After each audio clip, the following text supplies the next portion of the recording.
The most interesting crosshair of rock and roll. The lowest ranked band in my ranking system with the 5 out of 5 record.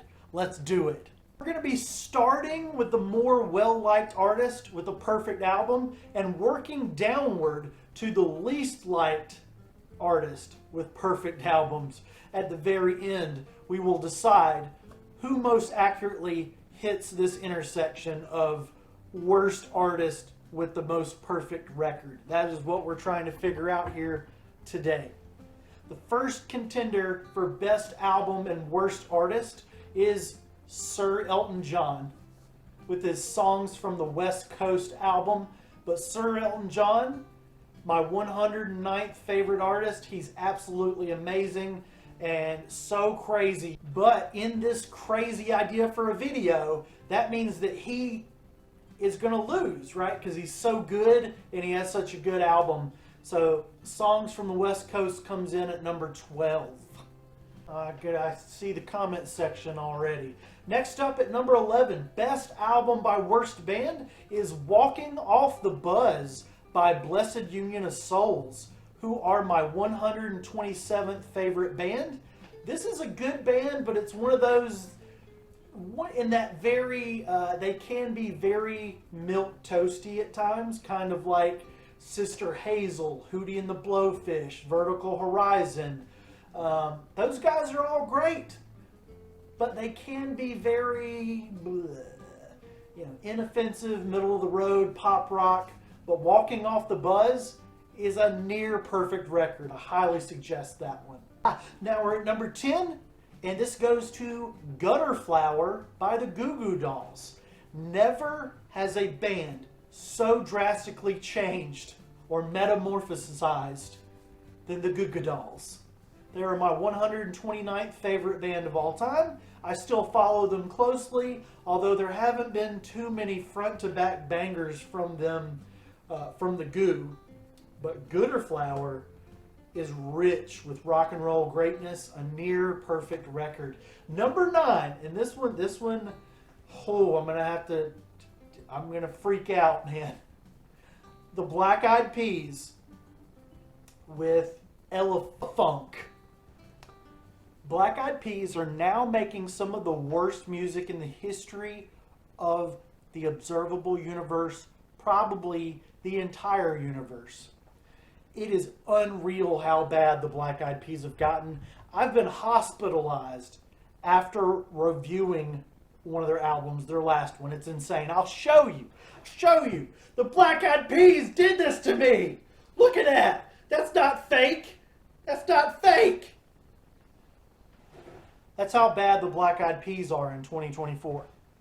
It's freaking unreal. Unbelievable garbage. Believe how bad those beans made me. But back in the day when you could say started and not offend the masses, the Black Eyed Peas, they were all right. Elephunk put them on my map and made them my 133rd favorite artist. But I don't think that's a perfect record either. It just barely gets them entry here. But listen to Elephunk. It's a fun record. Just please stay away from anything they've done in the last 15 years because it's so freaking vile. Disgusting, puke, intestine shrinkage. Okay, let's chill out a little bit, people. That comment section's getting a little weird. Number 8 goes to Alanis Morissette with Jagged Little Pill. Alanis is my 139th favorite artist, and it's because of Jagged Little Pill. Head Over Feet was one of my earliest introductions to alternative music, and this album is pretty strong all the way around. What with its songs about Joey from Full House being mean and stuff. Pretty incredible. Do you like butt rock? I do. But at number 7 is Extreme Behavior by Hinder. Hinder are in my ranking system as my 149th favorite band, and it's because of the bulk of Extreme Behavior really got me excited about this new band that exploded on the scene, the rock scene in 2005.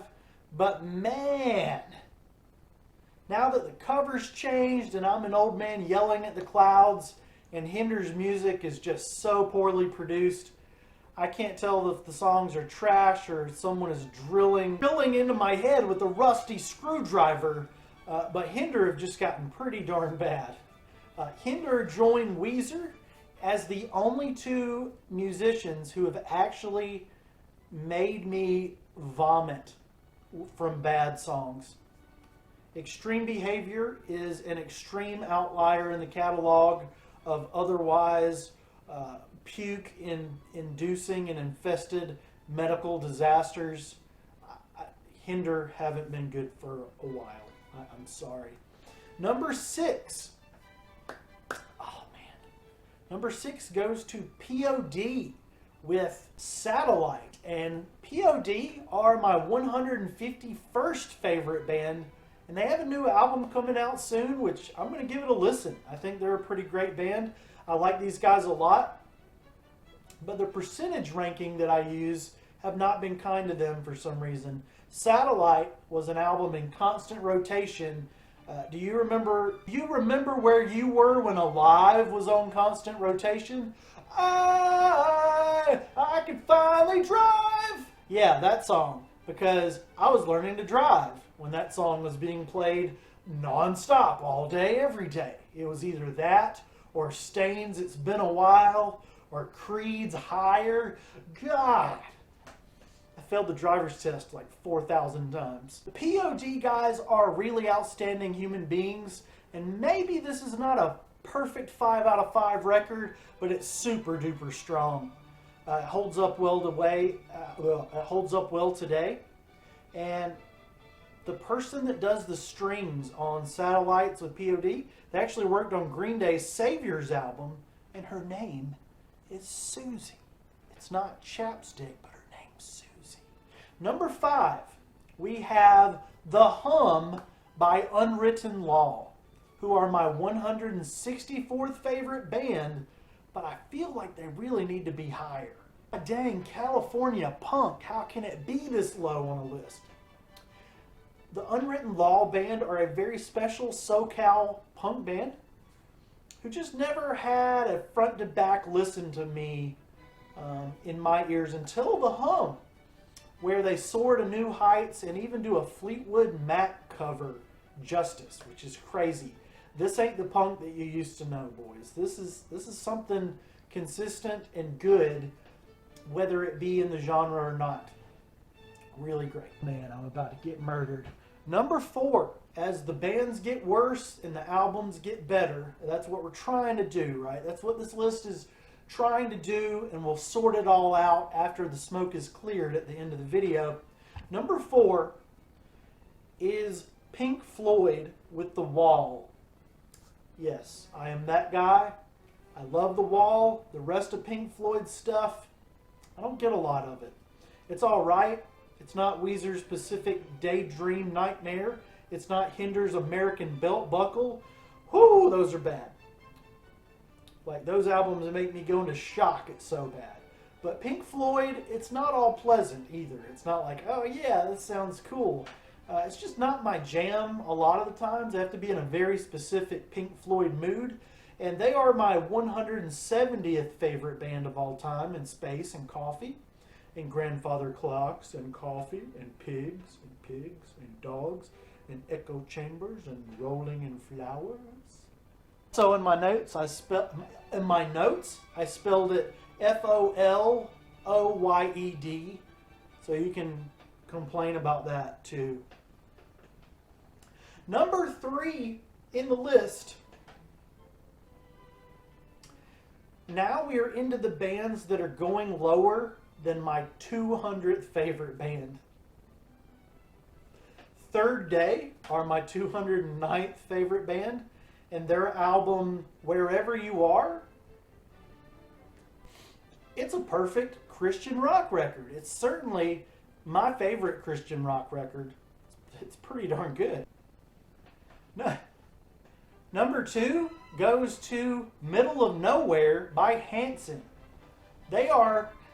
Hanson are my 229th favorite band. And yet, out of 230, right? And yet, this album goes way harder than bop doopy da ba doo wop. Dear goodness, the bop doopy da wa woo. In an bop, yeah. Hanson made a great debut record and did nothing that impressed me for like 25 years. Now they kind of started making good songs again. Way to turn things around, Bop Band, because in an bop, you're gone. Life choices, life choices. Number one in this cross section. And remember, we're still determining which of these picks is the best after this list. My number one in this list is Black Crowes, By Your Side. The Black Crowes are officially my least favorite rock band, meaning that I do like them, but they're number 230 out of 230 artists. By Your Side is a pop rock album made for just my ears, while the rest of their music is dusty jam band, desert grime, techno, funky, boring rock that I don't particularly like a whole lot. Now we got these 12 bands that I like but aren't in love with. Sorry, Elton, you're a bit too old for me. 12 albums that really rock my socks off. Which album is the best? Which artist is the worst or lowest ranking artist? Because I love all these guys. It's got to be a no-skip 5 out of 5 banger of an artist that's pretty far down on the list. And I am giving this crosshair, this honor to. They are my 164th favorite musician or band of all time, and I'm giving the honors, the crown, the award. It's going to Unwritten Law and their latest album, The Hum. I love Unwritten Law, and I'm very surprised that they got this backhanded compliment from me. But when it comes to calculating percentages of catalogs, they clock in at 7.79%, which sandwiches them between the likes of Jimmy Eat World and Neil Young. Wow, that's pretty wild. The Hum is a front-to-back masterpiece, and I'm so glad that their new material is so good this late in the game in their career. If they can continue this momentum that they built with The Hum, I think that Unwritten Law have the potential to pull off a NoFX, which is a drastic climb over many a band and getting a little closer to the peaks of Green Day Mountain. Dishonorable mention to Maroon 5 and Songs About Jane. That's all I have to say.